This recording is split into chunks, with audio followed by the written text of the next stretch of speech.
Dans cet exercice, nous avons une poêle en fonte qu'on aimerait simuler. On remarque que notre poêle a des surfaces courbées et contrairement dans les exercices antérieurs, il n'y a pas de plan de référence ou surface plan pour mettre des chenaux d'attaque appropriés. Ce que vous voyez en rouge, ce sont de mauvais endroits pour alimenter le métal liquide. Soit le diamètre d'alimentation est trop petit ou l'orientation est mauvaise. On pourrait très bien modéliser directement sur Inspercast.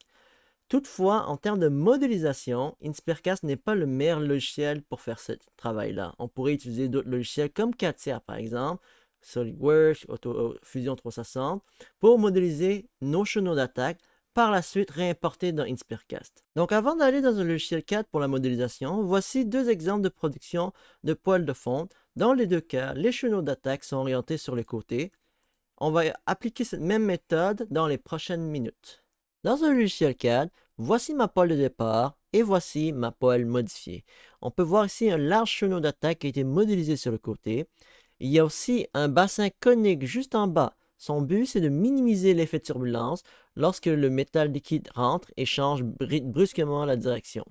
Il y a aussi, ce qu'on peut voir ici, une extrusion qui va me servir de référence, de guider pour Inspercast. Donc, comment nous sommes arrivés à produire tel résultat? Je vais décrire brièvement les prochaines étapes.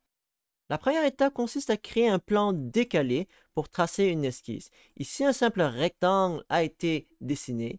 Une extrusion a été générée jusqu'au corps du modèle 3D. Une extrusion dans l'autre sens a été effectuée pour rallonger le chenot d'attaque. Une angle de dépouille a été effectuée et des arrondis a été apportés. Donc, le bassin inférieur a été modélisé grâce à une extrusion. Ensuite, nous avons appliqué encore une autre fois une angle de dépouille et des arrondis ont été ajoutés. Finalement, une extrusion cylindrique de guide a été effectuée sur la partie supérieure, simplement avec une esquisse circulaire et une extrusion. Donc maintenant, il suffit d'exporter le modèle en format compatible avec Inspercast, tels que les formats STEP, les formats fichier CADPart, CADProduct, SolidWorks, SolidPart, et ensuite, allons directement dans Inspercast. Commençons tout d'abord à définir la pièce. Vu qu'il s'agit d'un exercice un peu plus avancé, on va choisir un alliage en fonte. On remarque qu'il y a plusieurs séries de sélection. GJL, c'est pour une fonte qui contient des graphiques dans la microstructure. GJS, par exemple, c'est une fonte ductile. GJSA, c'est une fonte austénitique. Donc, pour notre poêle, on sélectionnera une série GJS, par exemple, parce que notre poêle ne doit pas être fragile puisqu'elle sera soumise à des cycles thermiques de chauffe et de refroidissement. Donc ici, je vais prendre dans ce cas-ci GJS 4 115 par exemple. Et je valider en cliquant ici. Voilà.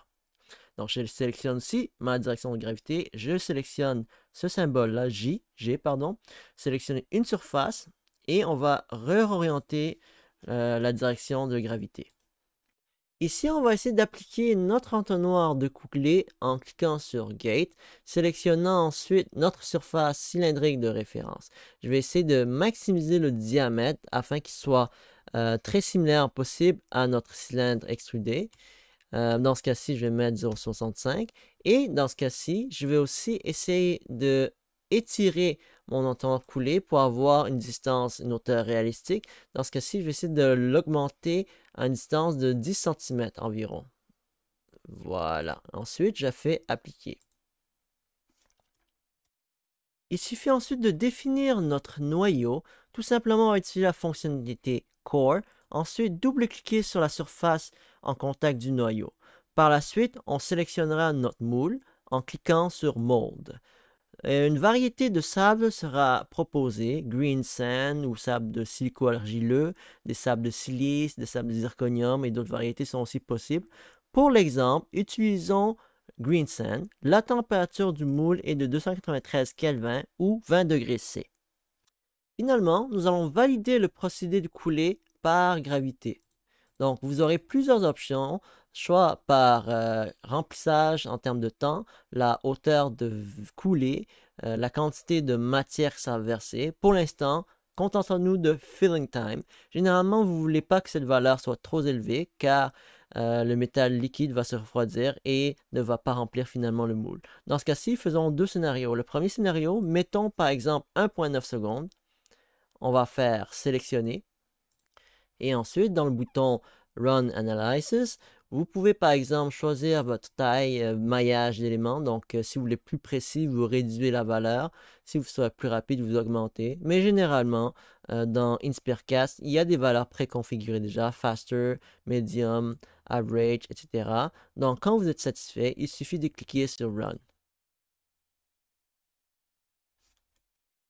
Une fois que la simulation est terminée, regardons rapidement les analyses. Par exemple, ici, on peut voir comment l'écoulement se propage dans le moule, dans quelle zone il risque d'avoir, par exemple, ce qu'on appelle un cold shot, c'est-à-dire l'endroit où il y a deux fronts de métaux liquides qui vont se rencontrer, par exemple. Nous pouvons voir comment l'air va se faire repousser au fur et à mesure que le métal liquide il rentre dans le moule.